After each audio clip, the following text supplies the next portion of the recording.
the country was, of course, founded on violence, so that's usually the only thing that gets anything moving. Yeah. Good or bad. Yeah. And it's like, but yeah, you don't often think about the violence against yourself. Yeah. Affecting Yeah. actual change. Actual change, yeah. Because like I think about like the guy, what's the I don't know if he was a kid, I don't know his age, but he set himself on fire. Yeah. Aaron Burnell or something like that. Yeah. Yeah, and it's just like on one hand, I'm like, fuck. But I'm like, damn, I think more white people should light themselves on fire. I think if you're an ally, respectfully, if you're an ally, set yourself on fire. What a horrible way to get rid of our allies. Hit the critical James theory, yo. Just so look at the critical James theory, yo.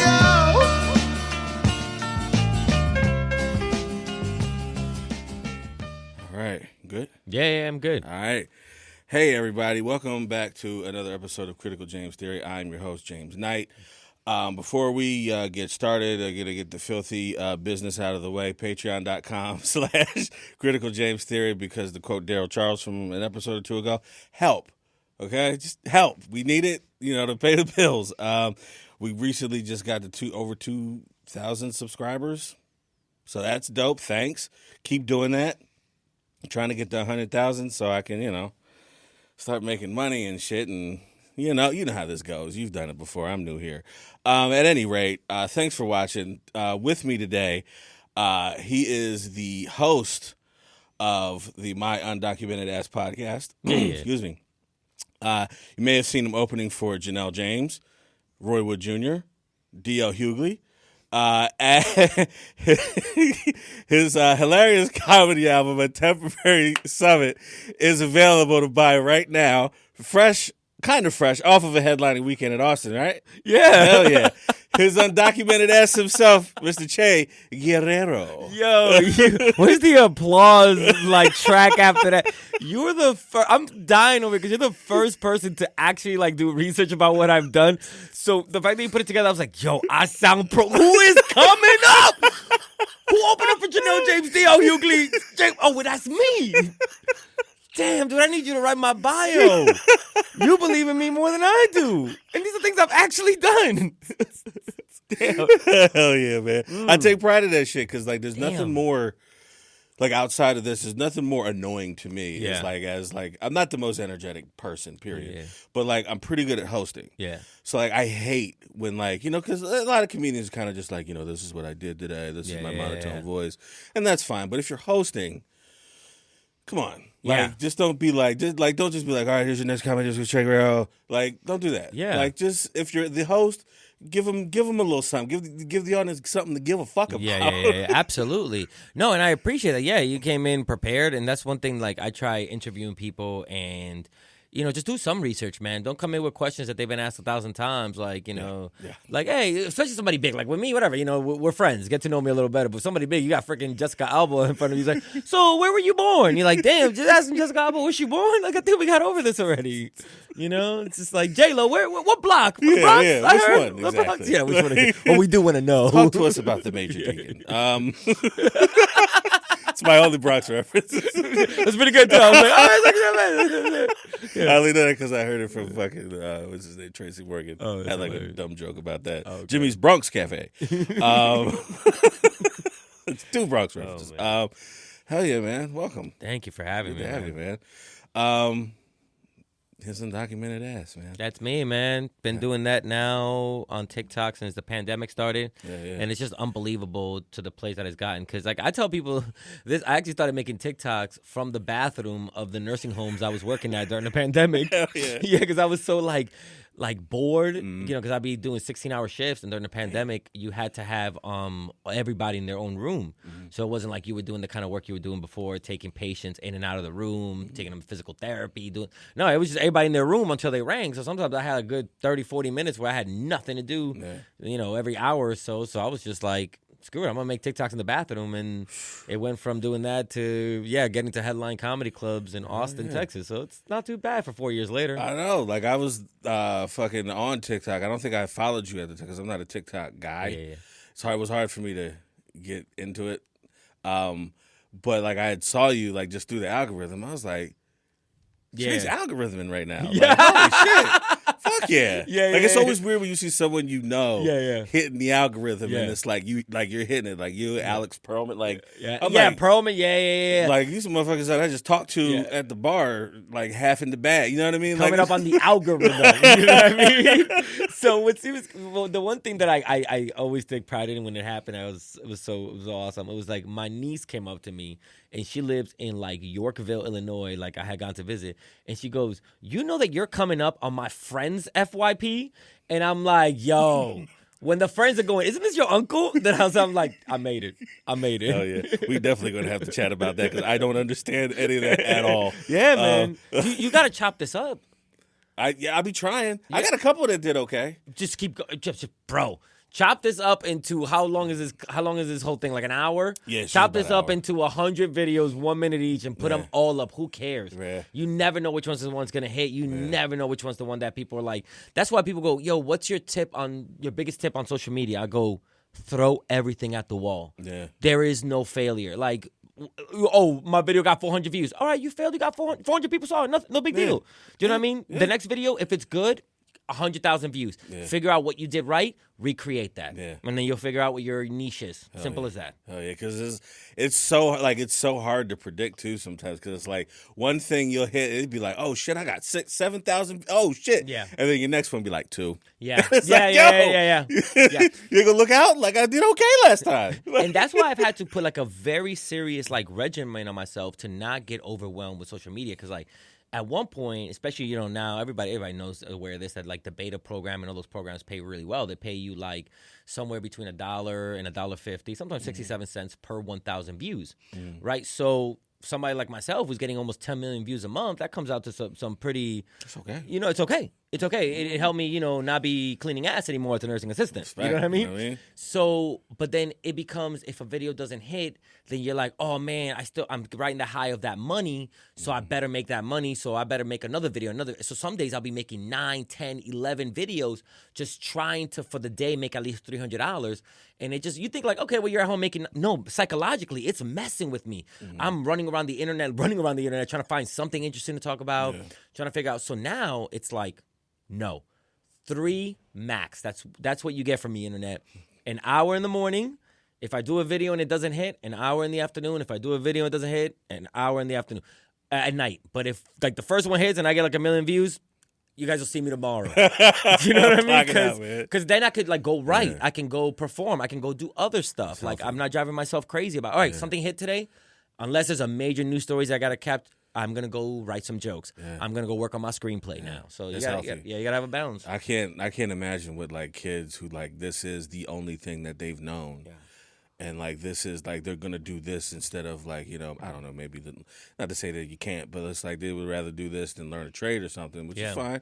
But like I can't imagine the shit that goes on in their head. Like they're beating themselves up about a video that they put out that didn't get any. Yeah. They're like, oh, I'm a fucking failure. It's like, hey, no, it's okay. Yeah. It's just the internet. Yeah. Like to us, it can still be just the internet. Yeah. But well, we as comedians, we have other stuff going on, so we could be a little like. But when people, this is it. Like their whole personality rides or dies on those clicks and those views. Just like, I feel sorry for you, and it's like, and also like I don't even. I mean, at least I'm on the apps, the apps are like the dating ones. I'm so old. Look at me. I'm on the social media apps for like at least like, I'm working. Like when I see people just on it all day, not posting, but they're just watching, I'm like, how do you do that? Yeah, how do you just go on there, just consume? Yeah, it's easy to get sucked in. Yeah. I got shit to edit, and I'm like, I'll get sucked into something, and I'll just be like, man, I've been watching this motherfucker play Grand Theft Auto for an hour. Yeah. I should stop. Yeah, man, it sucks you in. Thank you for listening to this podcast. We're trying to discourage you from this. Yeah. We're talking about other people. After this, go for a walk. Yeah. But finish this. Oh, go for a walk while you listen to this. Yeah, just keep it running. You probably pay for YouTube or something, right? Do it on double speed. Just leave us a listen. Like and subscribe. Yeah. 2,000 on Patreon though. I didn't know I was on a modestly popular podcast. Good you. Yeah, I got a little 2,000 on the YouTubes. I feel good about that. That is like, good numbers. That's a good. That's a solid number for fucking. Like I started recording video like halfway through like my first 10 episodes. Okay. And so it's like, oh, I should start doing it and like just I'm not nobody. Yeah. You know what I mean? Now But- chop them up and put them on TikTok. Yeah. All of them. You know what I mean? Hell yeah, man. Yeah, this is just gonna be like a social media help. for the Yeah, podcast anybody today. watching? Yeah, I think this is theories. I'm giving you my theories on social media, right? No, we can talk about something more interesting than that bullshit. Damn. So like you're, if I remember, Dominican. Mm-hmm. Yeah. Yeah. Famously, in my family, one of the many ethnicities I always get confused for. Dominican. Of course. Yeah, we come in all shades. So it's like people forget that. Dominicans, we come in all shades. Like, sometimes like I see like a black dude, I'm like, Dominican? He's like, nah, just US black. I'm like, no, it's not serious. I mean, we're black too. We're Africans. You know Absolutely. what I mean? Absolutely. I was always, my mother always educated me on that kind of stuff. So I was always like Puerto Ricans, Dominicans. I was always like, hey, nah, that ain't. I mean, yeah, maybe you shouldn't say the N-word, but hey, you know, it's okay. We're all from the same neighborhood. Look, it's all right. Let's not fight about it. Yeah, like I remember, like when I was younger, my dad had curly hair, and like I was very like, as being biracial, I was always like, no, like I'm black. Like, what do you mean? Like and I would be like, they'd be like, nah, but you're Dominican, right? And I was like, no. It's like my dad's white and my mom's black. And I show a picture of my dad. My dad has, at the time had curly hair. So they were like, you're lying. Yeah. And I'm like, no. I'm like, look, this is my mom. And I introduced my mom's fluent in Spanish. It's just like, they just keep thinking I'm a liar. Like, I mean, like, really, black and white, that's what Dominican is. We just like, and I tell, I used to, it was funny because like I am Dominican, but the bigger my beard gets, the more people think I'm like from the Middle East. So it's just like, we get switched around. We get moved around. Yeah. So wherever white people see us, it's like, what are you? You're like, you ever get Samoan? Yeah, me? Yeah. No, I never got Samoan. You got Samoan? I got Samoan. I think it's the size. Yeah, it's the size. Big guy. Yeah, long hair. Yeah. So like, come on, you. Yeah. I do want to go to your barbecue, but I'm not Samoan. So you grew up here in Philly? No, I am South Jersey born and raised. Okay. I grew up in a town called Pennsgrove. Okay, never heard of it. It's I lived in fine. Blackwood for like 4 years. Yeah, my uncle used to live in Blackwood and Erie and all that. Okay. But yeah, I grew up in Pennsgrove. That's like a rural hood. Like it's like, they give you like you learn in school just enough to make it to the the welfare office. Oh, okay. You know what I mean? It's not a good area. What'd your parents do? My parents, well, my dad was, my mom worked in the nursing home. He was like a nursing admin. Okay. And like my dad was, he worked a lot of jobs. He was like a warehouse guy for a long time. Okay. He was like a very blue collar guy. He was like on the railroad for a while, chemical plants. South Jersey shit. Yeah. But then we moved to the suburbs, a place called Swedesboro. Okay. And that's where I've heard of it. Yeah. That's kind of where I finished the rest until high school. Okay, Swedesboro was a little more like whiter area. A little bit, like all the black kids knew each other. Like, yeah. Because I was like, I think Swedesboro is a little more. Yeah. Like when I came from Pennsgrove, and I remember my first day, there was murmurs and whispers. It was like, is he going to shoot the school up? Oh my God, guys, I'm gifted and talented. I'm not. No. Yeah. You came in there and sing some R&B and shit. They're like, he's good. Like, just wait till you see me in like your math class. You're like, oh, he's not gonna stab us. Yeah.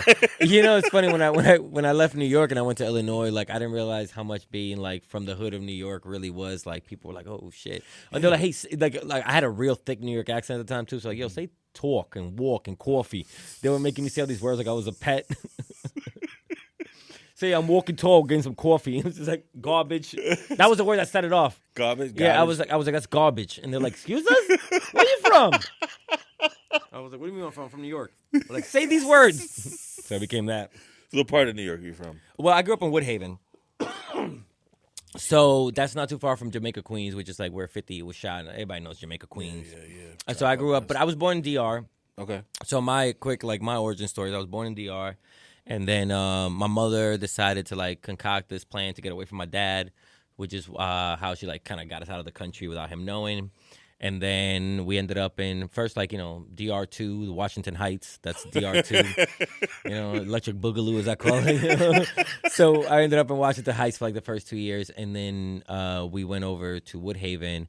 And because we overstayed our visa, that's how I became undocumented. So I grew up in Woodhaven, going to the public schools there, never really leaving the area. So like.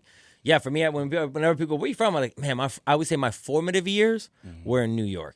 Okay. You know, so that's so that's where I was from. Damn, fucking chopped cheese and fucking Everywhere, man. I was, Florida for a while, Indianapolis for a while, and I'm here in Philly. I was in South Jersey for a while, so I'm like, I don't have a home right now. Right? Even right now, like I was just on the road for a month. I kind of slept in Philly for this last week. And I'm going back to New York. It's just like, Is that kind of like similar because that's kind of similar to how you grew up? Is it's just like it doesn't faze you? I'm just used to like just not really thinking any place is a home. And you know what's crazy too, because like, I did recently have a chance to go back to like New York, spending more time up there recently, and like even in the old neighborhood. And I'm like, yeah, those things are solidified in your head, but those places don't exist anymore. You know what I mean? Like I go there, I'm like, this isn't home anymore. Everybody's different. The stores are different. Everything. The only thing in my head is like the memories, and that's what like where you see all those, now I'm going political, you see all those Trumpers and shit like, they're like, make America great again, blah, blah, blah, blah. We need to go back to the, like, man, that was all in your head, right?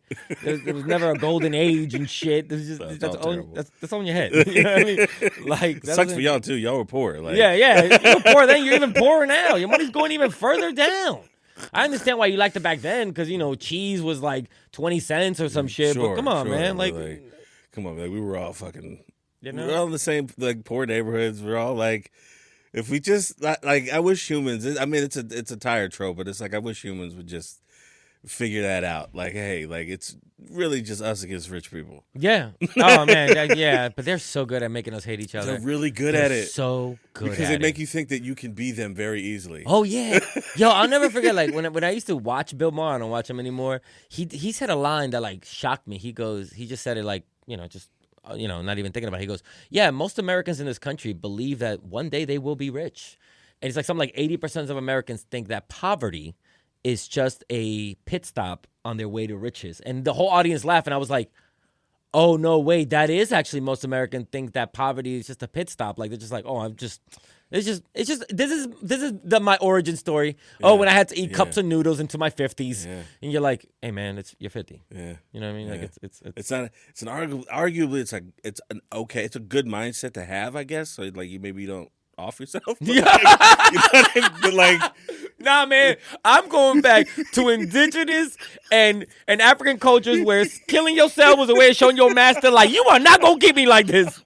I'm sorry. Listen, if you are struggling with addiction, and suicide ideation, that's fine. But I'm talking about take it back to the time where it wasn't like this guilty shit where Africans would like mass kill themselves on a boat to be like, you ain't gonna make money off us. Like that's heroic. It's to be like, you know what I mean? Like if just millions of people kill themselves every day, capitalists would be like, what y'all need?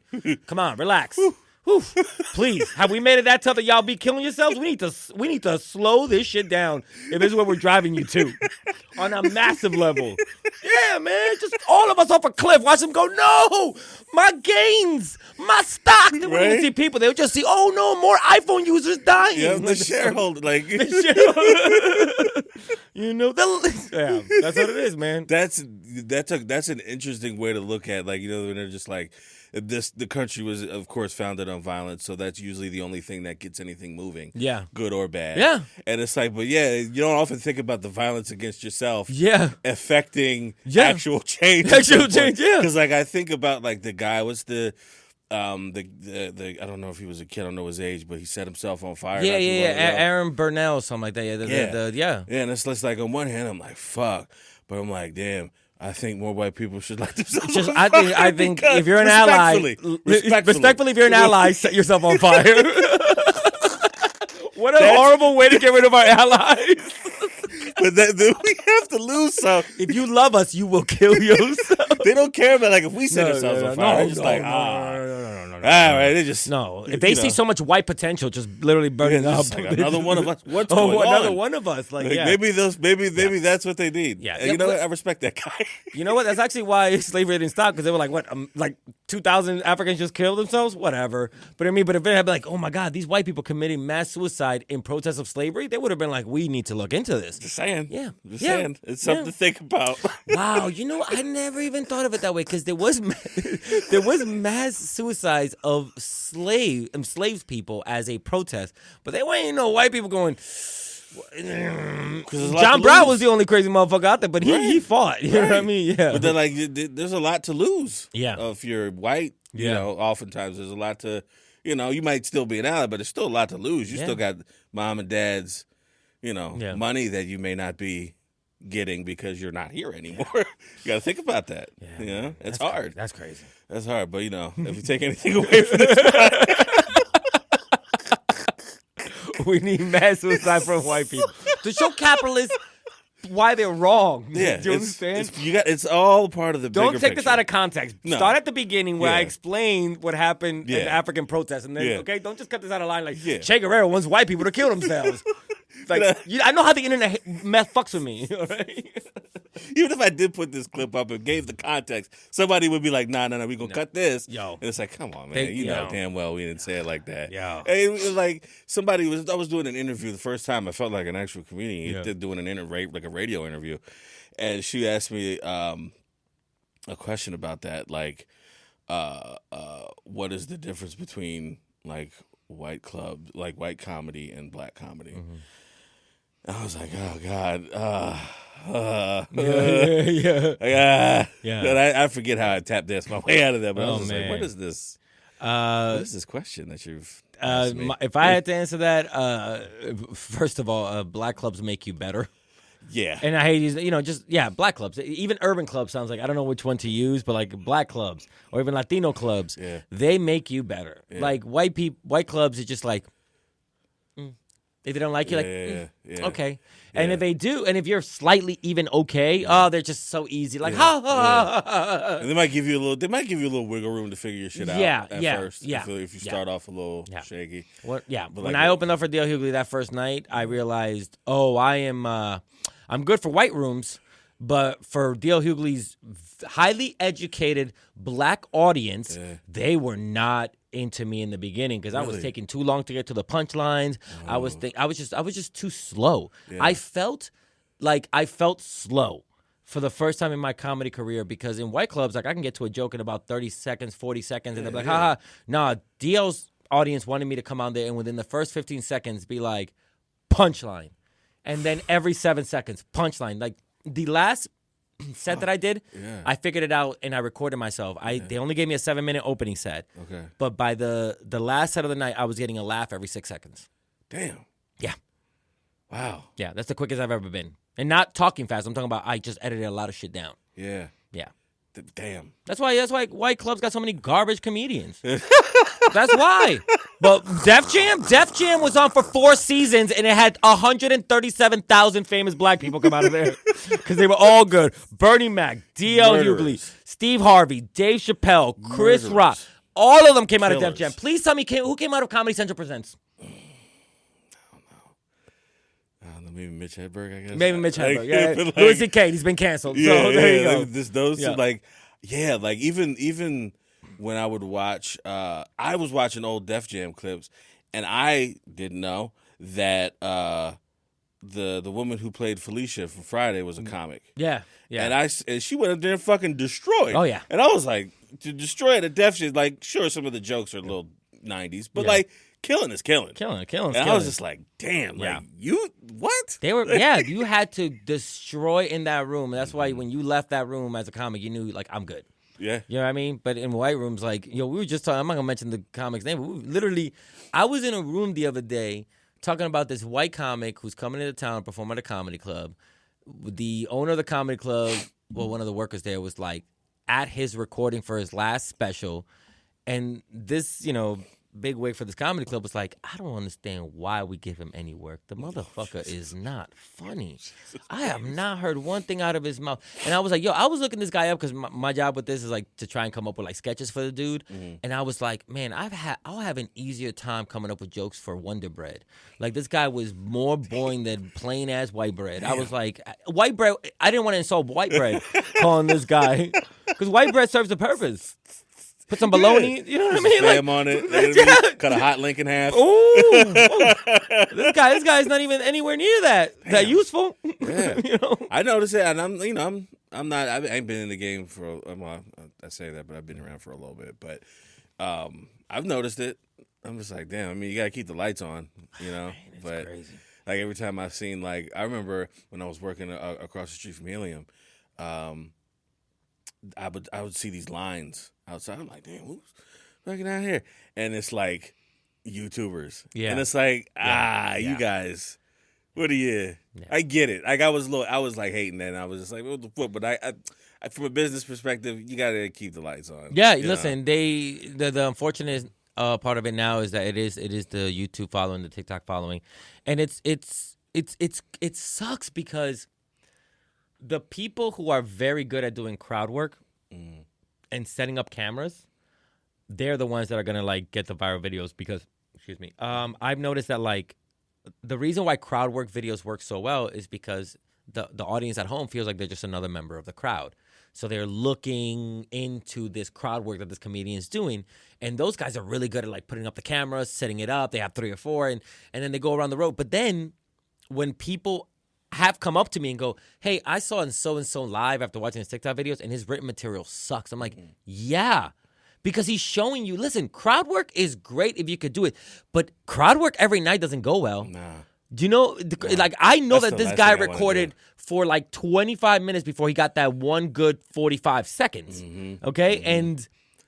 And the thing is, like, written material, like I put up there, written material does not go over well because you need to give me a few minutes. Yeah. You need to give me a few seconds. And people on TikTok are like, I've a 10-second setup to a joke. What do you do? I don't know. You know you dating? How long you been dating? Why didn't you marry That's her? quick. Like, what are you doing? Well, I want to know what he does for a living. And you already got them hooked. Like, what do you do for a living? But if you're a joke, like I have a joke, I did about 9/11. It's great. Like, it's crushed. It takes a little bit of setup. I'm like, when I put it online, I got like 3,000 views because I'm like, yeah, people don't want to like wait 25 seconds for a great punchline. Right. You know? Want to fucking and like respect to those comics, but like.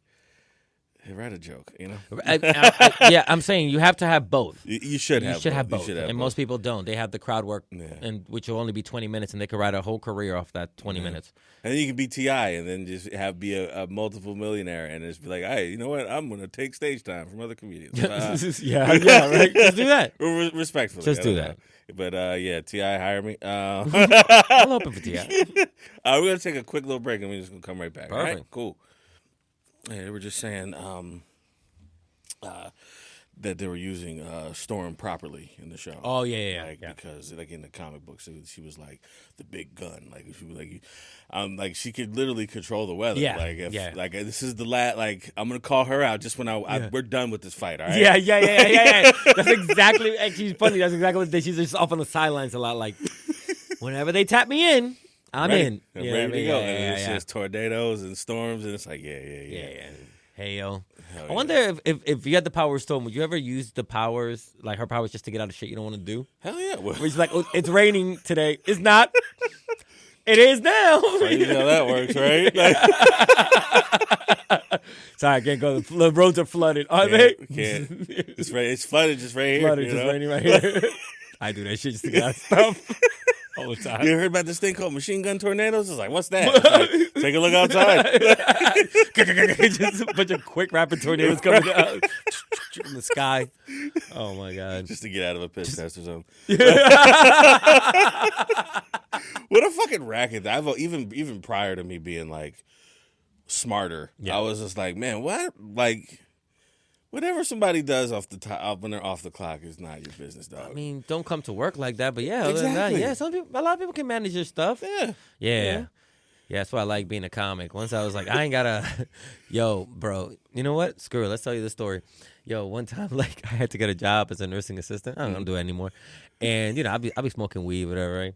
So I got my weed from one of my boys. Yeah, I got my piss from one of my boys. I was like, yo, I'll pay you $20, like, to give me a piss. He's like, bet, let's do it. Yeah. So I had done this before, right? And I knew you have to keep it close to your body. Yeah. A big part of it is the heat, right? But for some reason, on this trip, I rolled my window down. I was smoking a blunt. I had the piss in the passenger side.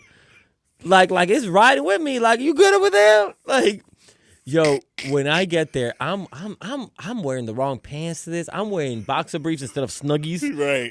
Like, it is just terrible. And I get there, and I just do everything like I normally do, and I give her the stuff. And the woman puts the little thing in to check the temperature, and I went, how did I forget about the temperature? This whole time, that was like thing number one. This weed is fucking me up. Yo, she goes, yo, this thing is coming up at like 33 degrees, like Fahrenheit. Like, you know what I mean? Like, this was almost a popsicle. You know what I mean? Like, she goes like, you obviously, like, brought fake piss in here. and put it in the cup. I'm going to have to call your employer and let them know what's happening. I'm thinking I'm going to get arrested. I never had anything like this. I'm like, oh, man, am I going to get arrested? And they call the place, and the place goes, okay, so it was cold? And she's like, yeah, this guy brought in fake piss. Like, okay, but did the piss itself say it had drugs in it? And the woman's like, no, the piss was clean. He's like, it's fine. As long as some piss came up clean. We just need a worker here, okay? So send them in and... I respect that answer. Yeah, they were like, as long as we have clean piss, we don't care where it's from. We need a worker. I was like, okay. We just need a body. Yeah, we just need a body as a nursing assistant. So I was like, so they just let me work, even though I totally fucking just messed that up so badly. I've never had the balls to do that. Oh my God. I think like when I was doing that, having like I had to do that for a job, I would just be like, well, 2 weeks, 3 weeks. Yeah, just see what happens. I could do it, but I was like, I don't want to. I was like, weed is legal in mad places. It wasn't even like, just like, I was like, weed is legal in mad places. Yeah. And the worst I have in my system is marijuana. Like that's it. Like I don't do nothing else. Right. I always thought it was weird because like I don't right now, but I guess my trade is IT. Okay. So I don't know why you would piss test an IT guy. Like I don't like. Yeah, man. If nothing else, like I have to be when That's I what come got me in. my skills. Yeah, you know what I mean. Getting high and being on my computer all fucking day. You think I'm sober doing this? I'm like, I think I'm building a computer at like 13, like when I'm not stoned. Yeah, you think I'm coming up with these dope ass graphics sober? It's so weird. Like I guess if you're like, sure, if you're operating heavy machinery, I guess. That's but like telling a comic that they got to do a piss test before they go on stage. Like, how do you think I came up with these jokes, man? Like, if it was drug testing and comedy, we all be There'd be no comedy. There'd be no comedy. There'd be no comedy. Be nothing. I even do it when I do improv. Half the time, I'm on mushrooms and when I improvise. What? Just awesome. like a little bit, microdose, awesome. just to get the sillies. Yeah. Because sometimes life, mind. sometimes life gets to you. And you're just like, I don't feel like being silly, but I got an obligation today. Yeah. Let's That's true. figure this out. That's exactly what I feel like. I got an obligation today. Yeah, I got an obligation to be a clown. Yeah, you know what? If there's one thing I'm not gonna bail on, it's being a clown. Never. Like I'll call out of work in a heartbeat. Yeah. Oh hell yeah. Oh yeah. I've called out of work entire weekend just to go to like Indianapolis and do 5 minutes. I'm like, oh good. I think a day job might be a little important. This isn't comedy related, but I had one job where I was an IT guy and my boss was English and he would go back home to the UK every once in a while. So he had just left on like a Thursday. And so it's just me in this building and like there's like over 100 people. And I was like, you know what? My girlfriend at the time just got us Coachella tickets. This might be the last time Outkast performs. I'm just gonna risk it. And I just didn't come on like Saturday and Monday. I just wasn't there. Yeah. And I don't know what I believe in or whoever, like, I don't know what's out there, but whatever out there was looking out for me because wasn't one IT call on a Friday or a Monday. Wow. Nothing happened. And I just came back Tuesday and everybody was just like, hey, James, been kind of quiet recently. And it's like nobody even noticed I was amazing. I was just like, oh my amazing. God. And you got to see Outkast. Yeah. See? It worked out. Yeah. I got to see the whole 3-day weekend of Coachella. Yeah. Had a great time. Won't he do it?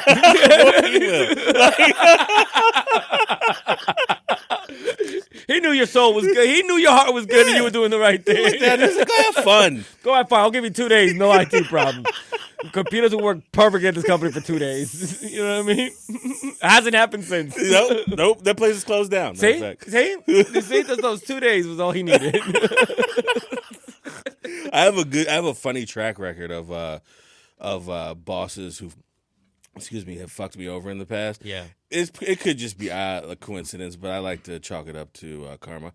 Because the two that have fucked me over, that one boss in particular and the one before him, they both didn't do right by me, and one died. But that one I telegraphed because he was like 600 something pounds, so he wasn't making it. Okay. And then this other guy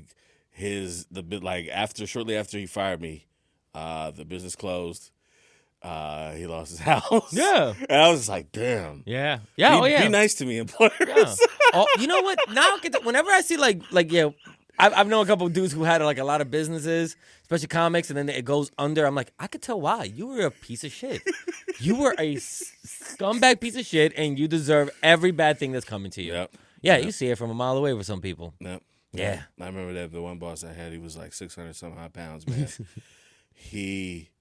I would see his behaviors. I did feel bad for him, but like he would come, when like you can see out the building, you can see somebody coming in. He would like eat before he got there. Like he would pull up at about 1:00. And then he would have like a full-ass Wendy's meal, like a full-on thing. Yeah. He'd be throwing that in the trash. And then he'd come in with his Dunkin' Donuts breakfast sandwich and coffee like he didn't just eat that. So he was playing this game that no one else was playing except him. And I was just like, we man. all see you, we but know. you think you're fooling everyone. Yeah, we know. Poor guy. Yeah, and I was just like, it was just, And he was a boss. himself to death. He was a boss. He was. Man. And I wanted to give him so much the benefit of the doubt because he was a white passing Mexican guy. Oh, okay. And he very much enjoyed being white passing a Yeah. little too much. I hate those Latinos for Trump. You know what I mean? And I was just yeah. God, I want to fuck with you. Yeah, but it's yeah. like, damn, you fucking suck. If it would have been today's age, he would have supported Trump. Oh, 100%. 100%. Yeah. Yeah. No, the only boss I ever had like that was like I was working at a Subway sandwich shop in New York or whatever. And this was like I was shocked because like I was such a good worker that like the way the guy insulted me was like it was like I realized I was being taken advantage of. So like my birthday, which is actually coming up, is April 3rd. Right? So it was like a week and a half before my birthday, and I go, hey, any chance I can have my birthday off? I've been working a lot these last few months. I was like 16 or whatever. I was like, it's gonna be my 17th birthday. I just want the day off. And he goes, no, sorry, we have nobody else to cover you on your birthday, so we're gonna have to ask you to work.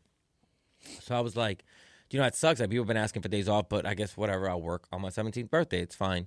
So I was working, and halfway through the day, so I lived in Queens at the time, Woodhaven, and this is Ozone Park actually. So this part of the Queens is very Guyanese, Trinidad, Tobago community. So they have a holiday called Pagua. Okay. Which is like Holi, like the festival of like colors. So they like throw powder on each other. That's like super colorful. Oh, yeah, it's a beautiful thing. Yeah. Yeah. So this event's going on like literally right outside the sandwich shop or whatever. So then all of a sudden I look outside and there's my boss. He's from Guyana. So he's like throwing like spices and stuff in people's faces and just having drunk as hell. And his whole family's there. And his whole family also works there. So like they could have taken over or whatever.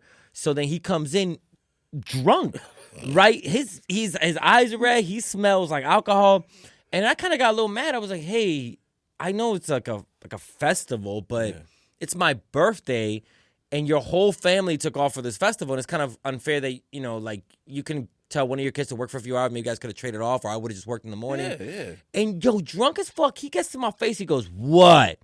You can't handle a whole day by yourself? I thought you were Mr. Subway. Is that what we call you around here, Mr. Subway?" And I went, well, Mr. Subway's fucking gone. And I threw my apron, and we had a Snapple machine. Like Subway always has a Snapples machine. Yeah. And I went, I'm taking a few fucking Snapples for myself because the way you motherfucker treated me. So I just took a bunch of strawberry kiwi Snapples, which I loved, and I just left. And that's how I quit. I quit that day. I was like, fuck you. So, yeah, you couldn't give me a day off. Now you got nobody to work here. Yeah. Goddamn, Mr. Subway is so funny. Mr. Subway. It's like, what? It's like, did you even know that people were calling you Mr. Subway? I kind of knew that, that I was the best employee. I just didn't know I had a nickname. It's like, damn, y'all really don't fuck with me, huh? Like, I'm trying my best here. He's just like, oh, fucking Mr. Subway over here. Like, what the fuck? I don't even own this place. Piece of shit. You're Mr. Subway. Holy shit. Respect for a 17-year-old. Drunk in my face with those you asked. Like, that just shows that you're a responsible 17-year-old. You could have just not came. I could just not showed up. Be like, called out that day. I'm like, I'm going to call out. Yeah. I remember I used to, I think everybody should at least do either some form of, like, manual labor or, like, something that you think is beneath you, even though it's not. I used to clean houses of rich people for a little bit. And I remember when I was like, it was one of those things. I was like, I'm gonna just work here till I get out of it. I finally did get like a better job, but I called up the lady like a day off I had, and I was like, hey, I'm just gonna let you know I'm giving you my 2 weeks. I got a different job. So, and she cursed me out on the phone. She was like, how dare you? Like, and it was this thing. It was like this entitlement to like my time or something like that. Or like, there was like, I'm disloyal to this $8 job. You know what I mean? It was like houses. Yeah. And I was like, just you like, Dominicans, man, you guys don't want to work. You guys come to this country, you think $8 is not good enough for you? I should have never heard you. Dominicans. He's like, man, I'm black. All right, it's the same shit. They told me you were a coconut. And I was like, I couldn't believe that bitch. And I was just like, yo, do you hear yourself? Yeah. I was like, I'm calling you to give 2 weeks notice on respectfully, this kind of job. Yeah. Yeah. And I was like, now I'm gone. Yeah. Now I'm just most people don't give. You have one more shot for me to clean your house, so make a mess. I was like, I'll pick up my check. Yeah. At the end of the week. No, have it. I'm done dead. Clean your own shitty toilet. I don't care. That's right. That job, man. That Oh, job. my God. I wish more white people could do that job. Yeah, I really do too. I do too. It's humbling. I do too. It's humbling. Yeah. I had to clean, and the rich people were whatever, but like the worst part of that job was having to clean a police department. Oh, that was the worst because they're fucking disgusting. Yeah, like just at a certain point I just stopped. Like I would just I mopped a little bit like in the locker room. I had to do the men's locker room. Gross. Yeah, this is just fucking pubes everywhere. Which police department? In Delaware, Newcastle County. Oh no, hell no. No. And it was just like, it just stunk. It's just no. You know what I mean? Yeah, do you know because filthy. it's cops enforce, and I'm putting in quotations if you're listening, enforce the law, but I feel like they don't give a fuck about it when they have to. You know what I mean? Like littering, it's just like, I'm a litter. Yeah, I just feel like they're just disgusting. Yeah, somebody will clean this up for me. Yeah, what am I gonna? Yeah, I used to do this joke on stage. I don't do it because it takes too long to get to. But a black cop pulled me over a while ago, and like when I don't know if they do this in every state, but they write, they give you a printout, and they ask you to look over it when they're giving you a ticket. Yeah. And he was like, I want you to look over the shit and make sure everything was okay. And then I looked at it and everything checked out. But in race, there was a W in the box. And like my first instinct was to be like, actually. Yeah. But then I was like, nah, you got it. Yeah. Because if you would have said actually I'm black, you'd be like, why am I even asking you to review these papers? Nobody cares what you think on this form. Who cares? Oh my God. Right. I almost got thank God. I almost get out here so I can whip you a little bit for making me scared of you. Yep. No, you leave that right where it was. And then I tried to I had to go to the office to pay the ticket. Yeah. And there's an older black lady behind the window, and she asked again. She was like, "Is everything on the thing correctly?" And I was like, "This is a safe space. I could probably say it now." Yeah. And I was like, "Hey, actually, like on the thing it says W, but it should be B." And she looked at me. She goes, "Yeah, all right." And I was like, "Dang, even you?" Yeah. Somebody just wants a mugshot to look a little more street. You know what I mean? I was like, "I can't win."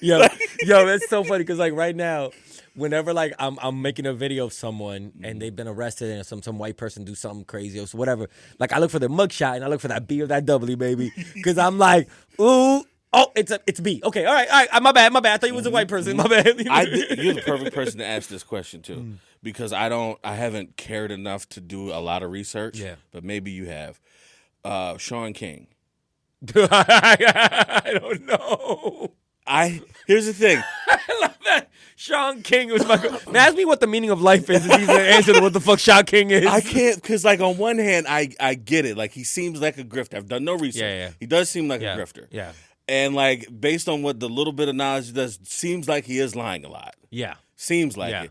But in all fairness, if you go back to my 7th grade yearbook photo, I look just like him. Just like Shaun King, yeah. So it's like, damn. No, Shaun King has some black in him. Like, is he just fighting this fight that every mixed kid has had to fight and just losing in front of everybody? Or is he actually just a Rachel Dolezal? Like, I can't I don't know. No, you know, even Rachel Dolezal, they get us from it. I think on the safe end, I think King is, you know, he is black, but yeah, he's having a hard time proving it's crazy, man. Some people had a real. He went off the deep end. Yeah, he started off like a community hero, like Shaun King. Right, that's what it is. Yeah, and then now it's just like, don't listen to that fool. Yeah, like I guess like I don't know if he actually started or if it's just like an internet thing that caught steam, and then once the internet's like you're a thief, then you're a thief. Yeah, like I genuinely don't know. Yeah, but like the blackness part, I'm like, damn, like I feel bad, even though the jokes are funny because Black Twitter is amazing. Yeah. What's one of the Shaun King like he and black jokes? Like Satoyo actually had a good one, and I was just like, damn, that's fucking good. I don't remember it, but it was like this past week. Yeah, and it was just like, damn, yo, like I want to shoot him some bail, but like. This is too funny. Did he get arrested? No, he was just accused of like I think he converted to he recently converted to Islam. I guess. Of course he did. Like, yeah. I guess in an effort to I guess make us believe I guess more, but and then he got kicked out like a Muslim like. Activist group kicked him out for something because like I guess he was grifting them too or something like that. Yeah. And I was like, God damn, like. Yeah. See, there you go. See that? Yeah. Now that's on you, man. That's on you. Like I want to shoot you some bail because like he looks. I got pictures. Looks just like me. Yeah. Same haircut, same glasses, same like fucking be like the texture. It's the same picture. Yeah. But man, I can't have your back. So I just was curious. I know. I was just curious if anybody else has thought this deep. Please leave it in the comments. What do you think Shaun King is? What do you think he is? He's Dominican. Yeah. Probably, most likely. Damn, yo. What if he did turn out to be Dominican? Just change it from Shaun Ray to Shaun King. Yo, I got into like a weird algorithmic loop of like passport bros at the Dominican Republic, and I was like, this is fascinating. Passport bros? Yeah.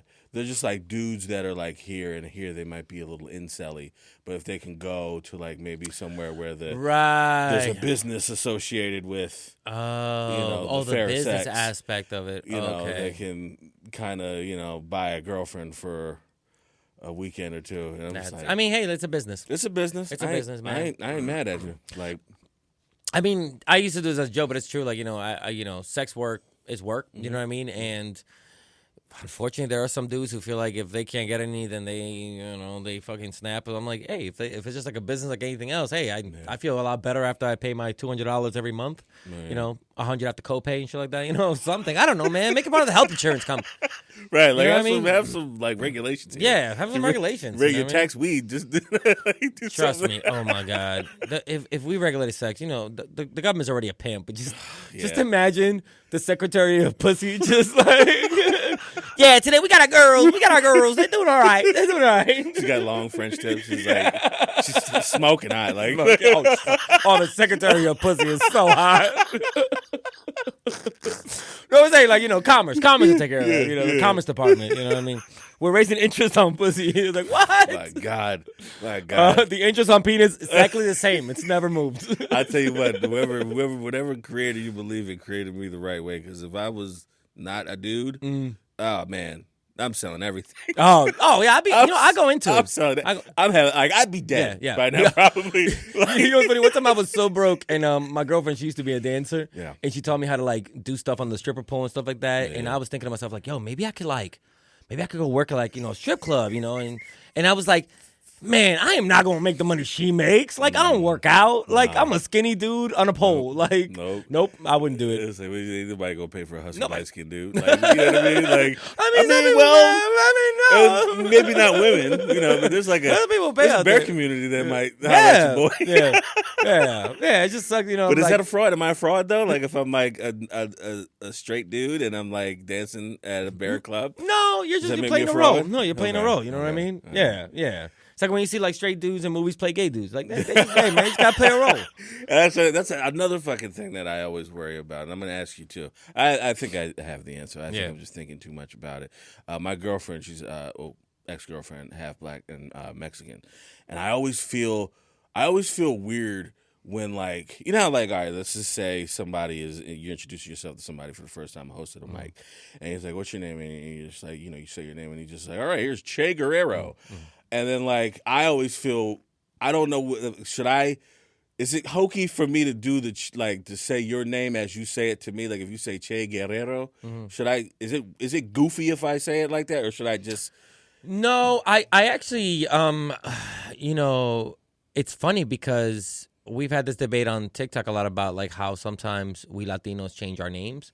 Like sometimes like I'll be like, what's your last name? I'll be like Guerrero, and then be like, it's Guerrero. You know what I mean? Like I don't like I should say it the way it is because I know how to say it in Spanish. Like my legal name's Miguel, so like it's Miguel.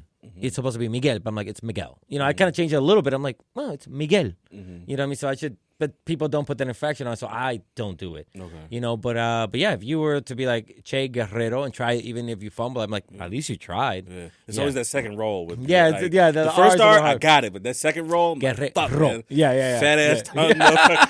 Jesus Christ. Yeah, it's true because because we give you the R-E and the R-R-O. Yeah. You're like, oh, man. I couldn't get it right when Eddie was around. I can't get it right now. Yeah. Like, you know what's funny? Every comedian, I'm like, what? Like Eddie Guerrero. Like, oh, Guerrero. Yeah, give it up. I'm like, you nerds. You fucking nerds.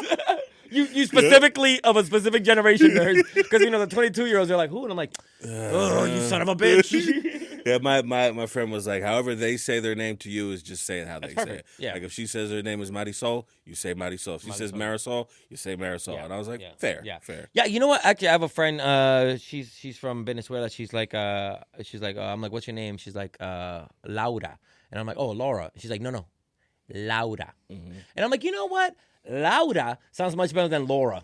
Yeah. Yeah, it does. Laura. Yeah, it does. Yeah, it does. My cousin, he had this weird time period where he just had he had these hot girlfriends for no reason, and there was one girl, she was Italian and her name was Fulvia, and that's how everyone said it. And then we would say Fulvia, and he would be like, no, her name is Fulvia. Yeah, and Fulvia. It is. Yeah, but it's funnier to make you mad, so we're Fulvia. Sorry, Fulvia. This is not about you. This is just to piss him off. Fulvia is better than Fulvia. She didn't really speak English that well, so we could kind of get away with it. And this is fun. It shouldn't be, but it's fun. Oh my god. Oh, sorry. No. No, one time, and this is just not even trying to be like a dirtbag. One time, I was at a club. I was at a house party, and I was talking to this very beautiful girl, and I was having a few drinks. And then the other night, I was like, so can I get your number? And she was like, only if you can guess my name. And she was like, only if you guess my name. And I was like, Andrea. And she was like, no. And I was like, Andrea. And she was like, no. And I said it another way, and she was like, no, it's Andrea. And I was like, okay, I'm sorry. I put the wrong flexion in the wrong syllable. You know what I mean?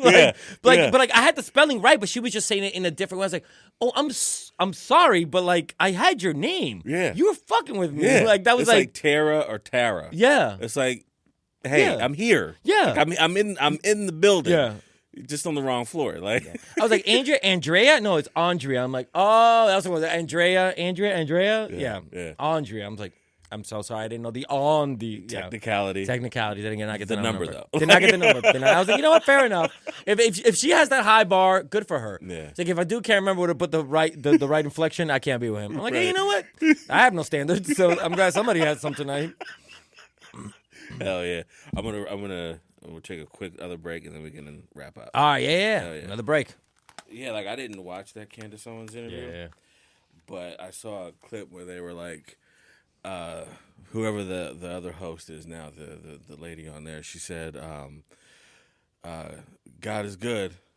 And then she said God is good all the time, and she couldn't do the callback, the call and response.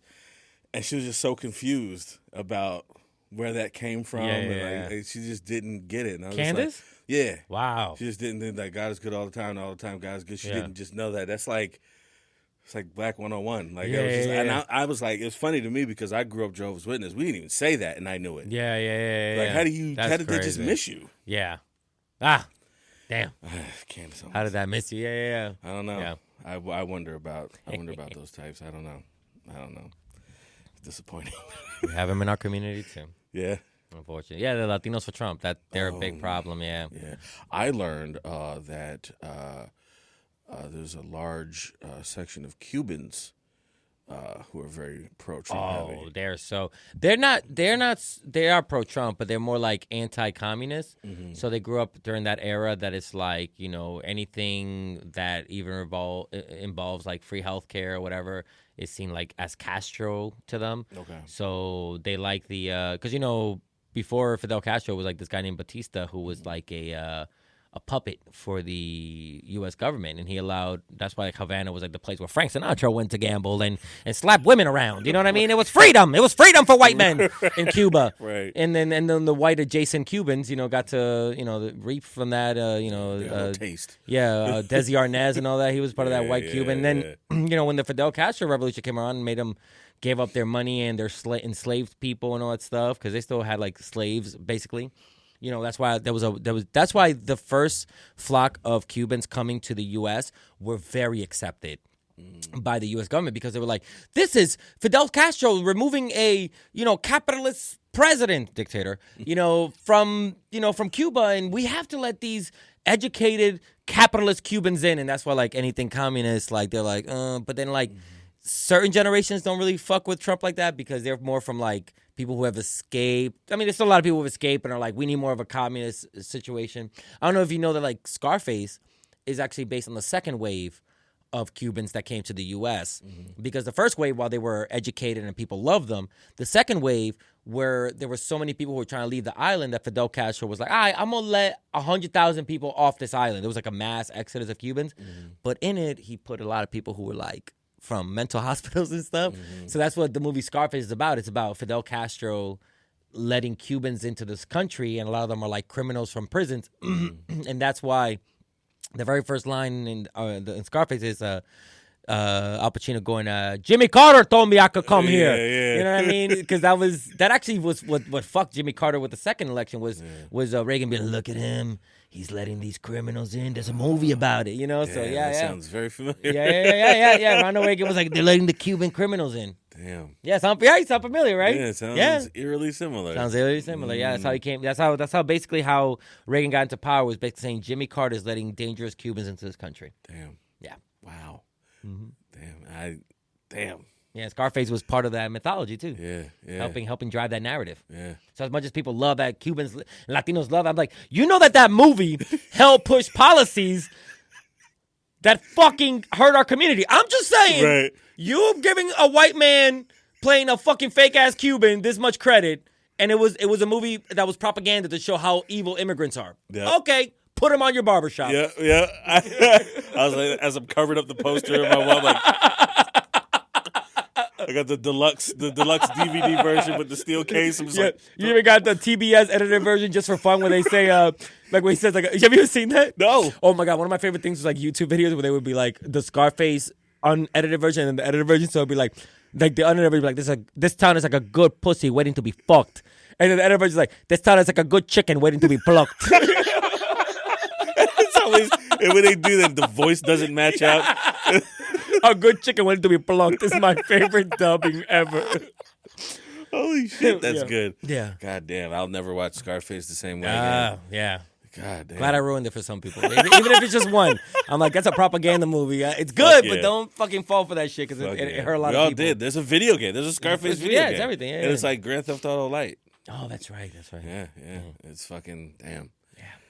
Damn, it's like you don't think about that. You just think it's just this fun romp. Like at most, I was like, well, maybe he shouldn't be playing a Cuban. Like at most. Yeah. That's as far as I got back then, and I was just like, nah, this is propaganda. Yeah, when I went to like really looking into it, and people like talking about, the first line is Jimmy Carter told me, like, I get to come here, have my freedom. It's a propaganda machine to be like, look what Democrats are doing to this country by letting these illegals in. Damn. Yeah. Damn. Mm-hmm. That's heavy. That's heavy, right? That is real heavy. So not only was Reagan dumping guns in the hoods. Yeah, right? You got one Cuban guy becomes a drug lord, and now all of us got to stop having access to benefits. I had a kid, like I knew a kid in school who was from L.A., like from like deep in L.A. Yeah. And like he remembers his uncles telling him that he would see people coming off train tracks with like crates of weapons. Yeah. And I was just like, When like I thought that was like, because whenever I hear something like a conspiracy or if I hear a barbershop conspiracy, I'm like, I take it with a grain of salt. I'm like, okay, okay. But like when you hear about it, like somebody who was there, and it's like they saw it, and I'm like, that's what he said. He's like, he's like, he saw like crates of guns getting dropped off, and I was like, they weren't even like smooth about it. Nope. No, man, I was just doing it. It was a Wild West, man. The 80s, 70s, and 80s. You go. What the fuck? What the fuck would I have done if somebody dropped? Like, I'd be dead because I was accidentally shot myself. Yeah. Of course I'm gonna touch. Like, what is this? Is awesome. What the fuck? I would be perusing. Like, nothing for me, thank you. Nothing for me. Just a small handgun for me. Thanks. Anybody else want a gun? Uzi? Anyone want an Uzi? Anybody want an Uzi? You have an Uzi? If I have an Uzi, I don't even know how to fucking buy a gun. I don't know how I feel about guns. Like I don't know. As I get older, I'm like, I get it, but it's like guns goes perfectly into my theory. Okay, let's go. So this is exactly this is theory. So this is my theory. Mm-hmm. I genuinely believe that aliens have not visited us or made a grand gesture, at least, of being like, we are here because they think we're too violent. Yeah. Hell yeah. Yeah. It's not about that they will come down and we will shoot them. No, they could probably fucking eliminate us. And this is a little bit of trippy versus like conspiracy theory. Like, the more I do acid and the more I do things like this, I'm planning to do a trip to next year to Peru to do ayahuasca. Okay. With my girlfriend. The more I realize, this is gonna sound trippy, love is actually a much better way to live. Yeah. And if you are a superior being who has been around thousands of years longer than us, I think the one thing you've had figured out at this point is it's not violence, it's not weapons, it's love. It's caring for each other. It's actually like going beyond this selfishness that we have as humans of being like, I got to get mine, I got to make mine, looking out for communities. So I think the fact that they've been able to travel past galaxies or whatever is not because they enslaved people. It's because they actually found a way to work together. And I think societies that have gone furthest have been the ones that have learned how to work together. So I think that perhaps, I don't know if it's like a federation like Star Trek or whatever it may be, but there are beings out there who look at us and go, it's not that we can come down there and help them, because then they have to help themselves. They have to figure out if they don't like each other, they're not going to do well when they see us. No. That don't look like them or don't think like them they can't even agree if gay people should exist. They can't even agree if somebody moves from one line of a border to another line of a border, they should still have the same rights. Yeah. God forbid what they would think once we come. No, it's like we are a disease. Our mentality of taking over and controlling is legit. They see us as maybe they'll figure it out. Yeah. If they kill themselves, then they had their own chance to do it. Yep. But no, I genuinely believe that the reason why we have not been in contact is because we're not worthy of it. Yeah. Because we're too fucking evil to each other. Damn. And that's why they're like, we don't fuck with them.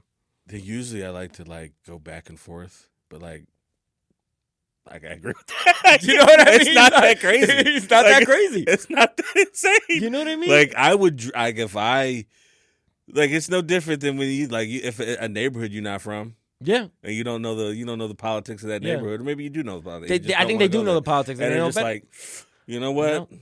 No. My life's a little better if I don't. If I don't interact with these people, yeah, you know what I mean. Like I don't want beings. Now that I'm more enlightened, I was like, I don't want any drama in my life. Earth is drama. It's a lot of drama. Earth is nothing but drama. We are the messy, just planet that there's like, if they figure it out, they figure it out. But if they don't, then I'm sorry for them. It's like when you're like channel surfing and then you see just like some like shitty VH1 show and somebody's like throwing a drink in their face and gets slapped. Yeah. That's Earth. That's Earth. Yeah, that's Earth. That's Earth. I know you were talking to him. You were making diplomacy plans without me. It's just like, oh my God. He said he was going to marry me. You got me out here looking like a piece. Yeah. That's what they hear when they're driving by. Like, don't look. Don't look. So that's why I genuinely believe that there's been no serious contact. And it's mostly I gravitate to the fact that like I want to believe that other beings are loving and they're kind and that they've gone beyond this. We don't need. When you see us coming down these ships, there ain't one gun on this ship. We're just cruising through space, exploring. We could take you out in a heartbeat if we wanted to, but that's not what we do anymore. Cool. We don't do that anymore. Yeah. You know, so that's where I think humans cannot.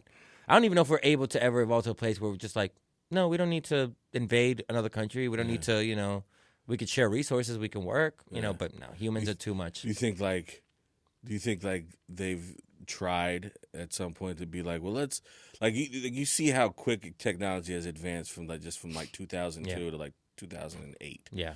Like, do you think that they maybe were just like, oh, we'll just give them a little something to see if like this makes them better at this, and it just doesn't. It just makes them. We're just like, damn, we're really not going. Wow, there now. yeah. Like, you know what? Let's give them the iPod. Maybe when they can listen to more than just like 4 songs, it could be more informed. Yeah, it could be more informed. They listen to podcasts, and they just became, oh fuck, Joe Rogan. Shit. God damn it, he's letting Aaron Rodgers talk again. Yeah. God damn it. So no, I don't even think they've given us any technology whatsoever. I think it's just us writing on our own bullshit and just looking at us going, pity on us, genuinely pity on us. Because I mean, like, look, I'm a big fan of history. You know, I read a lot of history, and unfortunately, over and over again, it's the same fucking story of segregation, supremacy. Some leader who's charismatic but a fucking buffoon comes into power.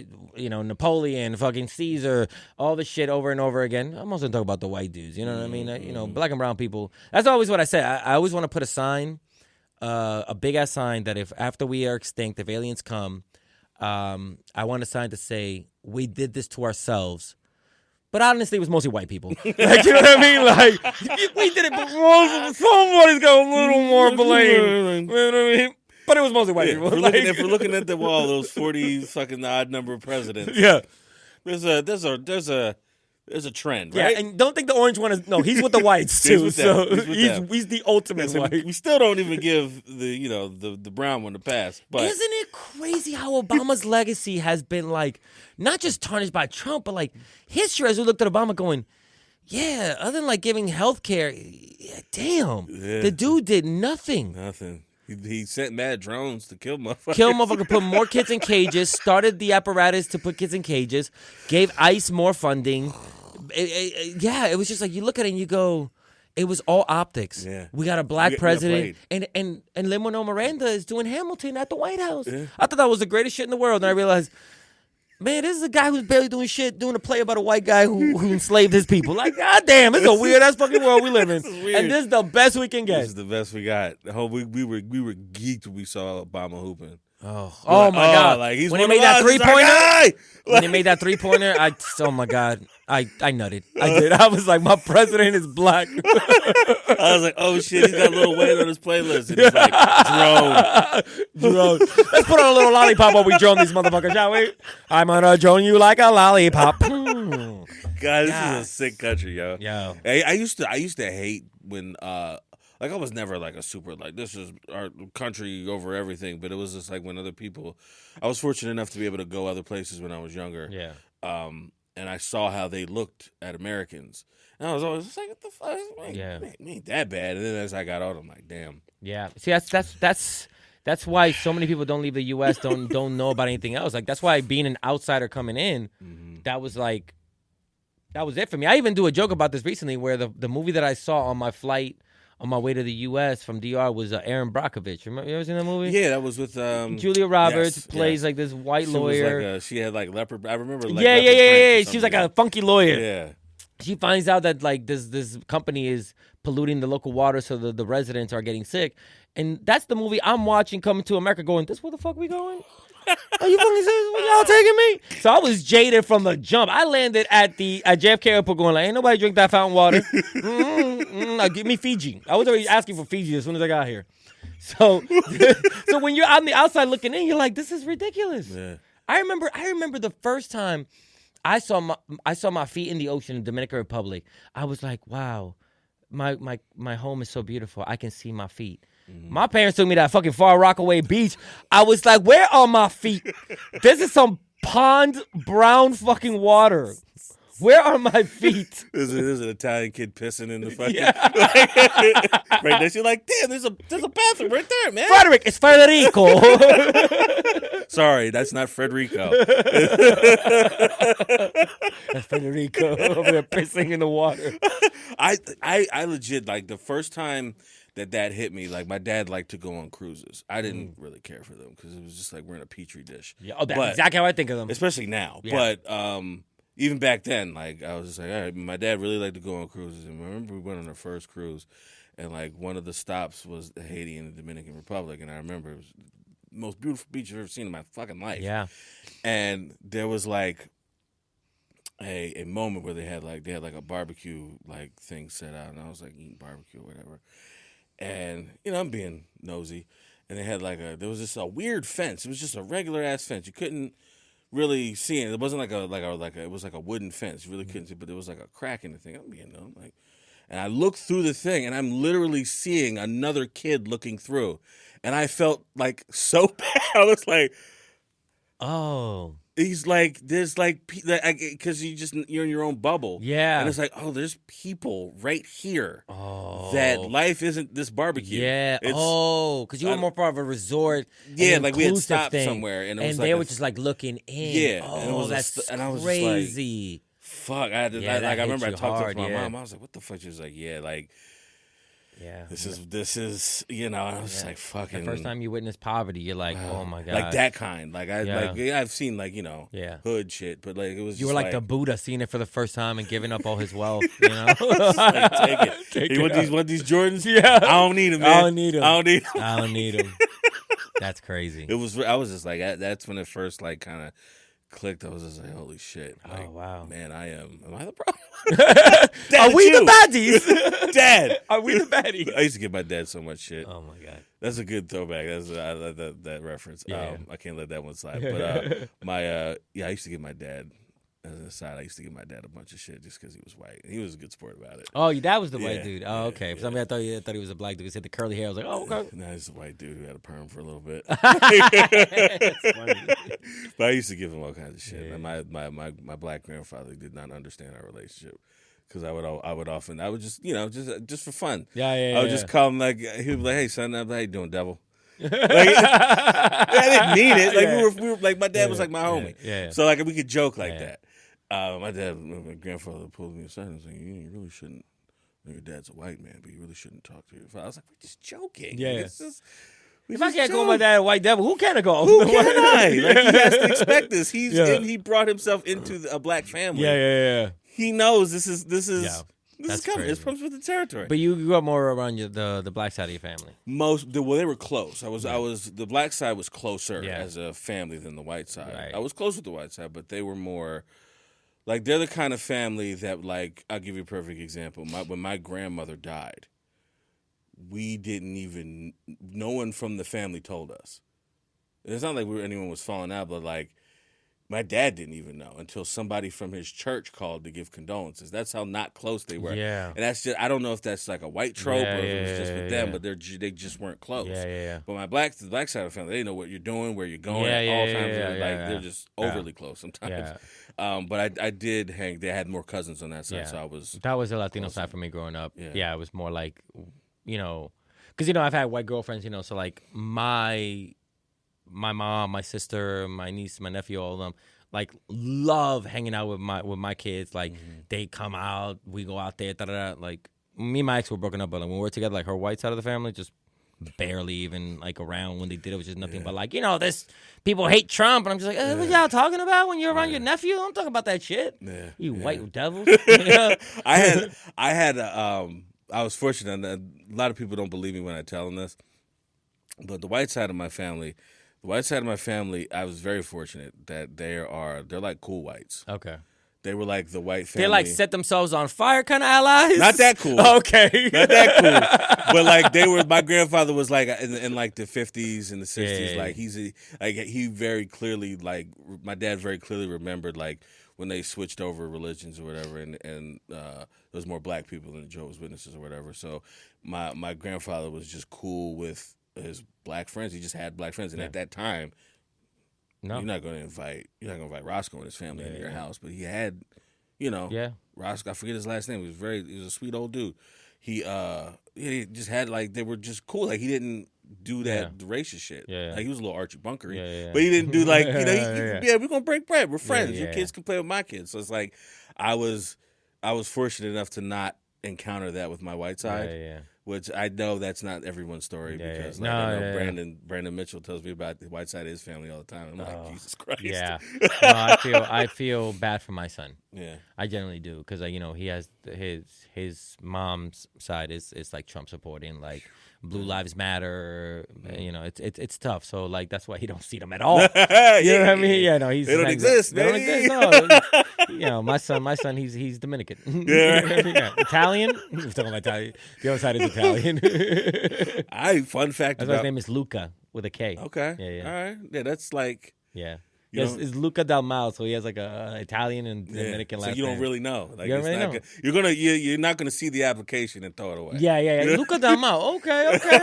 It's a strong name too. Yeah, I like it. It says a good cadence. You know? And the kid, oh my God, he goes to an all white school because his mom. Now I'm just speaking my business. Let me tell you this though. His mom married almost a billionaire. So they live in a pretty like rich area in Jersey, like Haddonfield around that. Oh right? yeah. So my kid goes to school where he's the only like tan kid in the whole school. Everybody is like eggshell, and then he's like this beautiful caramel, and he has curly hair. The kid looks like a 8-year-old Timothy Chalamet.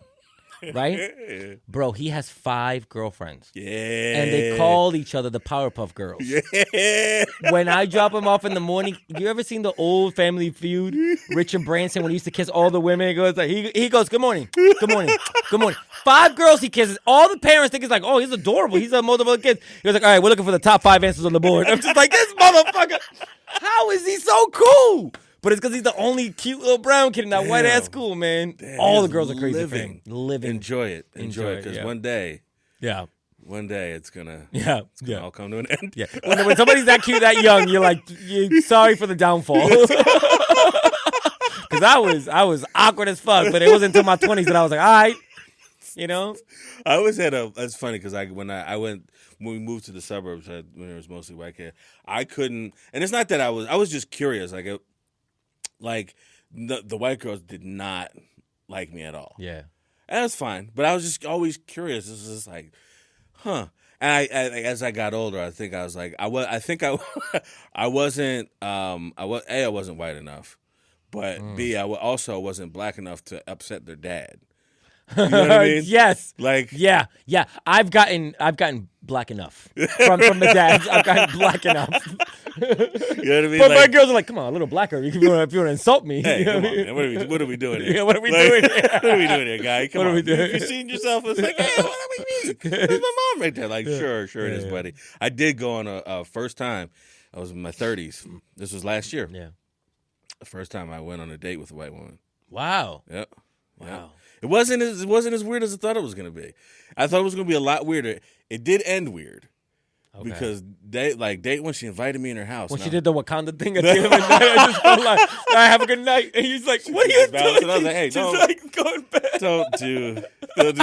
Do you want to come in? There was two things. Okay, now there was two things. There was one red flag that I saw, but the one I didn't know was a red flag. Okay. The first one was she was like, "Oh, I'm converting to Judaism." I was just like, I guess. Okay. I didn't know how people convert to things. Yeah. When I presented that to my Jewish friends, some comedian, some civilian, they don't know each other. They all had the same response. They were like, "The fuck for you, goofy bitch?" And I was just like, "Is that crazy?" She's doing it for the jokes. I guess. I swear to God, if I see her at a mic, and then you know what I mean? Like I'm not. Yeah. And then at the end of the date, I walked her home and she invited me in her house, and I was just like, first of all, this is bad for both of us. Yeah. You don't know me, I don't know. This is really. She was like, I don't get it. What do you mean? I was just like, you're inviting a strange ethnic man into your house. I'm going into a strange white woman. So you don't see how we're both stupid here? Yeah, strange white, possibly Jewish down the road woman. You know what I mean? Thankfully, that didn't work out. Okay. But I was just like, you know what? I did it. Yeah, I did it, guys. Yeah. I did it. Now, was anybody in her family Jewish? Sorry, I'm harping on that. No. So that's what because was that's a weird weird. about it. That's a very rare one to say. I'm gonna convert. Like I've only seen your girl, that girl you went on date on, and like one of the chicks from Orange is the New Black is the only time I ever seen two people convert to Judaism. Yeah, I knew one black girl who. I don't know if she was or if she this was in college, so she could have been exploring many things. So she just was, I guess, interested in Judaism, but I didn't really understand. I was just trying to smash. Yeah, but yeah. I didn't know. The Torah. Tell me more. Tell me more. Moses. See, I've heard that story. Yeah. But we have that in our Bible too. Stick with us. Same stories. They all had the same. Like all my Jewish friends, they had the same response. Like, what the fuck for, dumb bitch? It's like, damn. Okay. Judaism is it's not one of the sexier ones. It's great. It's great if you are, but it's just I was just like, and y'all and you're Jewish. And she was like, but fucking, why would you come? Like, no, it was like. I converted to Islam for marriage, but that's because I needed a green card. Hell yeah. There was a reason behind that, you know what I mean? Hey, listen, no offense. The religion of Islam actually, once I got into it, I was like, oh, this is actually a very beautiful religion. There were some things that I just was like, I don't like the whole, and this is not me judging, I just didn't like the separation of the men and women when we prayed, things like that. But hey, it's the culture or whatever. I just like, bring down that sheet and let the ladies in here. You know what I mean? But that's just me. I grew up from a different, I wanted to have a revolution in that masjid, but I was like, that's not my place. Islam almost got me. I'm not saying it like it's a trap or something. But it almost got me. Like I almost converted. Like I was entertaining it. I'll say it real quick before we wrap up because I'm gonna ask you a couple ending questions and then we can do some plugs. But I would like to think that I think about I'm gonna turn it into a joke because it is funny. But like the legit thing that turned me away was like I was my barber. He was Muslim and he was like, just do Ramadan with me, just and I was like, I'm gonna do it. I wasn't eating pork. I was doing the thing, and I remember we went to a corner store in my old neighborhood, and I went and I got some my favorite things to eat. I got some gummy bears, and I'm smashing these things, and I go, "Oh, you want some gummy bears?" He's like, "Nah, I can't eat gummy bears." I said, "What do you mean you can't eat gummy bears?" And he's like, "Nah, it's got pork in it." And I was like, "Bullshit, man! It's a fucking gummy bear. Ain't no hog in it." And he goes, "Look in the bag." He's like, "You know what a mono and a diglyceride is?" I was like, "No." Look it up. And I looked it up, and I was like, "You motherfuckers!" Pig gelatin is fat. I was like, "This is." I give up a lot of stuff, but you tell a fat motherfucker to give up gummy bears. You know what? There's a line. I mean, that's crazy that we have. We're so unhealthy that we have pork fat in our gummies. It's crazy that it's in there, but also, hey, there's a line. Yeah, there's a line. And it's made. It's drawn out in Haribo. It's drawn out. It's a line that's drawn out in Haribo. Sorry, man. I appreciate you coming out and taking out time out of your day to do this. It means a lot, man. Before we get out of here, I'm gonna ask you a couple of questions. I'm trying this out. I'm gonna see if I can keep this up, but they're just some interesting questions that I want to try out. So you're gonna have like a little theme song like dun, dun, dun, dun, 5 questions with James. That's it right there. I'm just gonna cut that. 5 questions with James. That's the new thing. So I'm gonna cut it and use it. Perfect. You have any hidden talents? Surprisingly good at poetry. Hell yeah. I've written it's one of the things that I don't tell a lot of people, but I like writing poetry. I've written a few that I have in my back pocket that I'm really proud of. I one time, do you know Betty Smithsonian? Yeah. Betty did a show where she forced comedians to do something that they don't normally do. And I read some of my poetry, and I was actually surprised that people started crying in the audience because they saw the imagery, they understood what I was doing. So, yeah, like Pablo Neruda is a Chilean poet from the 70s and 80s that just maybe earlier than that I just got really into, started reading so much of his stuff, and just started writing poetry myself. So surprisingly, that's one of my hidden talents. I could do poetry. Hell yeah. I admire poets, but there's this immature demon inside of me that anytime I had a friend who was wanted me to come to one of his poetry slams when I was in high school. I don't know if this is immaturity or if this is just, I don't know.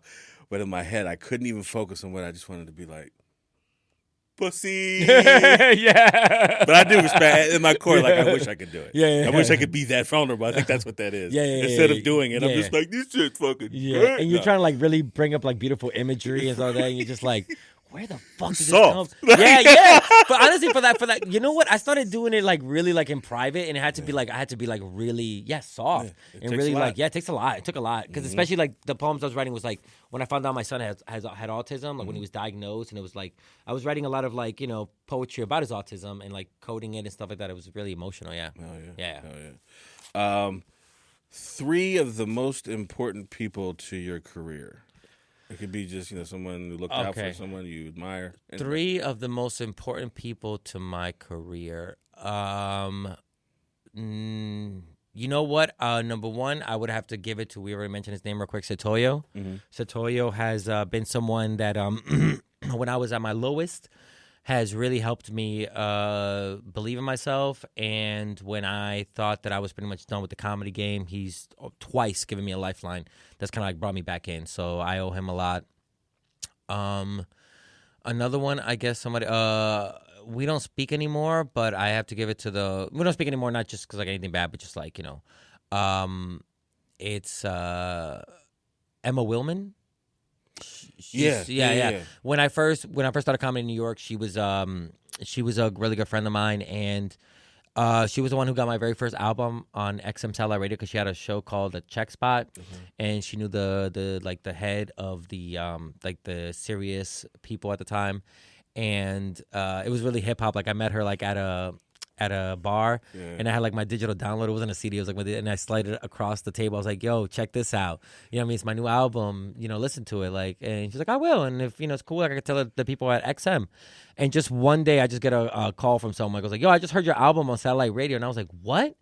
And Emma was like, "Yeah." I messaged them like, "Yeah, I got it on." And so at the time, there was a website called like something Raw Dog Data or something like that. So like so you can look up yourself and see how many times your album or your song was played on the radio, like on XM. So after they told me, I was like, okay, let me go check it out. And I tapped my name in, and in the last 24 hours, my whole album had been played like 300 times. And then over the course of the next year, my entire album, like, because it was like, this was before I started doing political stuff. It was like sex jokes. It was quick jokes that you could put up really quick and people could laugh at and move on to the next one. This wasn't political shit. So that album cost me $700 to make, and I made $40,000 on airplay at XM Satellite Radio. And it helped me really do that little transition from, because I was stuck in the Midwest for a year, and that money helped me like get back to Philly and stuff like that. So that's number 2. And then I don't know if I should, because there's been a lot of great people who's helped my career, but I don't know if I should mention the one person who hurt my career so badly that I had to like rebuild. And I'm almost like, as much as I hate this individual, I'm always like, you know what? This motherfucker was the nemesis I needed to figure out who the fuck is the hero of this story. You know what I mean? So to the biggest asshole and the most racist motherfucker I've ever met and the biggest piece of shit, Shane Gillis, I give it all to you. You deserve every bit of it. The way you treated me, the way you let my career take a hit after you did something racist, the way I got blocked from all the comedy clubs because they were buddying up to you, and it was easier to get rid of the problematic Latino who was calling out the white racist than it was to actually get rid of the white racist. You were the one who made me get on TikTok and start talking about my undocumented status. The hatred that I had for you is the one that made me find my own audience, and the fuck you to all those comedy club owners who stood by your side is why I'm doing independent rooms. So so it's all a big fuck you to the guy who did that shit to me. So Shane Gillis, go fuck yourself. I asked. Because sometimes you gotta thank your enemies as much as you gotta thank, because it's honestly knowing and not to linger on this one, but the fact that we're such negative. We're so polar opposites, I say, as comedians, and we were friends at one time, and that's the shit that like the best nemesis come out of that friendship. You know what I mean? Like, yeah, you can't have Darth Vader and Obi-Wan Kenobi without having their friendship first and be like, So when we were friends at one point, and when I saw like, yo, this is a Trump supporting racist dude who gets away with so much, the biggest bullshit I've ever seen, and I'm undocumented Latino, that if I even say fuck the white man, they want to put me in jail. I'm like, we are two different people, and you know what? As much as it hurt, I appreciate you showing me who I need to be, because I sure as fuck don't want to be you. So what time does your body naturally wake you up? No alarms, nothing. Around 7 a.m. Like no nothing. Even if I go to sleep like at 3 o'clock in the morning, by 7 a.m. I am just like up. I have to force myself to stay sleeping a little longer. Yeah. Because like I'm like as soon as I get up, it'll be me checking my phone, my TikTok. I'm like I fell asleep at 2. All right, fuck it. It's 7, 5. Give myself another hour. But I've never like people who like sleep to like 10 or 11. How do you do it? Like I was like, how do you? I had a friend. Even in high school, I had a friend who like I would call him like on the weekend. Hey, is John up? I was like, oh, it's 2 o'clock in the afternoon. His mom's like, nah, he's not up yet. I'm like, how the fuck is it 2 o'clock in the afternoon and you still sleeping? 2 o'clock is nuts. You know what I mean? 2 like, o'clock is nuts. No, I, even as a youth, I'd be up at 7 a.m. Yeah. Hell yeah. What about you? Me, I naturally it's somewhere between like 8 and 9:30. Okay. But like I often shut that part off and like go back to sleep. Yeah. Of course. But like if I'm like truly listening to my body, it's somewhere between 8 and 9:30. Yeah. I'm just like, all right, I gotta go. I gotta get going. What's your morning routine if you have one? Yeah, I do. I've been a little rusty with it because like I've been traveling a lot. But my thing is, so I like to wake up in the morning, and I right away go to my TikTok. But I give myself that first hour just to kind of like look through the news, see what's going on, maybe if anything, because I get tagged a lot in videos, so I start to see what like the bigger stories or something that might be developing that is about to blow up. So I want to get on it. So then I have like a little book next to my bed, so I make a list of 1 or 2 or 3 things, and then I go have my coffee. I read. I write on a journal, so I read 10 pages every day of a book. I journal for 3 pages. I drink my coffee while I watch Stephen Colbert. I run through the gambit. I watch Stephen Colbert. I watch Seth Meyers, every late night host. I watch them all, The Daily Show, all that stuff. And then I look back at the stories that I saw, and then I go, all right, what's my pitch? So my pitch is like, which one of these stories best fit what I do? And also, what is my idea behind the story? It's not just like, check out this person. It's like, no, this was done because of, racism or injustice. Try to figure out like, what is the bigger narrative to the story than just, because that's the one thing I hate about the news when they'll be like, 2,000 migrants showed up at the border. Why? Right.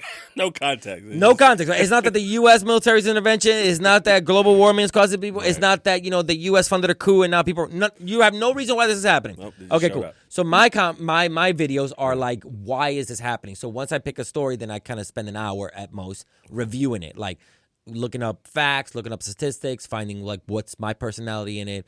And that's usually, that's why I wake up like 7:30, and then I don't start working until 9. So those like 2.5, 3 hours of my day is covered by that. And then, and the rest is like, my day schedule, whatever. And then I try to do a little bit of comedy writing and screenwriting at night. Nice. That's when I do my most creative stuff is at night. Is at night? Like when I edit or write jokes, it usually always happens at night. Okay. Yeah. You a morning person? I am a morning person. I love getting my stuff done in the morning. That's why I wish I didn't have a day job, because like honestly by like 1 p.m. I'm just like, I'm done. I'm fucking done. I wish honestly, like I wish I could just like get up at like 6 a.m., work, like do my podcast, do my TikToks, read, write my scripts, and then by 1 p.m. it's just like, all right, now I gotta wait till 8 p.m. to do my shows. Fucking great. That'd be perfect. You know what I mean? Right? That'd be perfect. Last question. Yeah. And probably the most important. Okay. Greatest cereal of all time. Oh man, dude, this is such an old answer, but Honey Bunches of Oats, man. I love me a Honey Bunches of Oats. Like, even when I was a kid, I'd be like, you want Frosted Flakes? I'm like, nah, let me get the Honey Bunches of Oats. Frosted Flakes had too much of a like, I used to eat it when I would go with my dad on the weekends, and he was like poor as hell. Mm-hmm. So he'd buy like ramen, cups of noodles. He wasn't a good father when it came to, he wasn't a good father in general, but when it came to nutrition, like, I'm surprised I even have teeth. And he was a dentist, by the way, so it's like, it's crazy. It was nothing but ramen noodles. Well, he was a dentist in DR, but when he came here, he couldn't like have a real practice. So like, you didn't really learn it because it wasn't here. Right, that's what they say here, right? So my dad became one of these like underground dentists. Like, you know how you hear like those horror stories of like people who go to plastic surgeons from third world countries who are now like operating out of a Motel 6 in like, I was trying to think of a funny name in New Jersey, but like Weehawken, yeah. And Teaneck out there, some shit. You know what I mean? You got like the stories of like, there's like a rapper. I forget the rapper's name, but he like she was showing off his new veneers, and they're like way too big for his face. Yeah. So do my dad's credit though. Do my dad's credit. Like, that's what he did. He basically like he operated out of like, abandoned like buildings, that he shouldn't be having like. But he would do very good work at alcoholic prices, because my dad was like, I just want to make enough money to buy my beers and pay my. He was like, so he wasn't charged. So he was like, yo, you come in and you'd be like, yo, I broke my 3 front teeth. He'd be like, all right, well, go to the emergency room, get an extraction. That's like, whatever. It's like $50 getting extracted. Come back to me. I'll make you a crown. I'll make you the teeth. We're going to make it look like you never had anything wrong. So my dad knew where his limits was. Mm-hmm. But, like, he was like just broke and drunk all the time, and he was just doing enough work to get by. So he was just like nothing but Frosted Flakes and shrimp ramen noodles was like my nutrition when I was with him on the weekend. Damn. So whenever I see Frosted Flakes, I just think of that horrible time. So I'm like, Honey Bunches of Oats was like my life got better, right? My mom stopped making me go with him. She started making a little money. She bought a night. I was like, Honey Bunches of Oats. That's when my life got better. Was when the Honey Bunches of Oats came into my life. Told you it was the most important question. Yeah. Hell yeah, Che. Cool, man. I appreciate you coming out. You got anything you want to plug? Tell them where you can find. Yeah. Can be found. Yeah. Please find me on Instagram and on TikTok and on Facebook, YouTube, and all that stuff under My Undocumented Ass. My Undocumented Ass. It's just how it sounds. ASS at the end, no dollar signs. Because I'm broke. And yeah, so please check out that. And I post on all those sites. My dates coming up. Check out my comedy. Like you mentioned, I have a album that you can find on Spotify or wherever you get your streaming on. It's a temporary summit. So if you check it out and you like what I did, just follow me so I can find out where you're at so I can come to a city near you. So I'm just looking to pick up as many fans as possible. Hell yeah. Yeah. And if you like Shane Gillis, I'm sorry you're not going to like me. But if you hate him, welcome. Hell yeah. As for me, patreon.com/criticaljamestheory. Support if you can. Try to make it affordable so I'm not breaking your pockets. That's where you can find, weird shit that I used to do and new weird shit that I'm doing that I'm not giving away for free because it's weird. And, yeah, you can follow me on James B. Knight on all socials. And, yeah, I think that's it. Oh, yeah, and thanks for the 2,000 subscribers. Let's go for 100,000. Let's go. Let's do it. Hey, and I'm gonna end like I end every episode. The words of the great and powerful Brandon Mitchell. Bye, niggas. I'm Dominican. I'm not gonna say that.